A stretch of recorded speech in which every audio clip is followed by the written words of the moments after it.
আসসালামু আলাইকুম। কারণ বাজারের সবজির যে অবস্থা সেটাই দেখাইতেছি।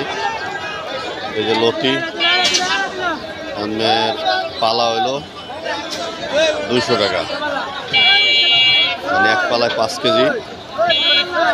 কেজি পরিমাণ থাকে, 200 টাকা বিক্রি হয়। এই যে দেখেন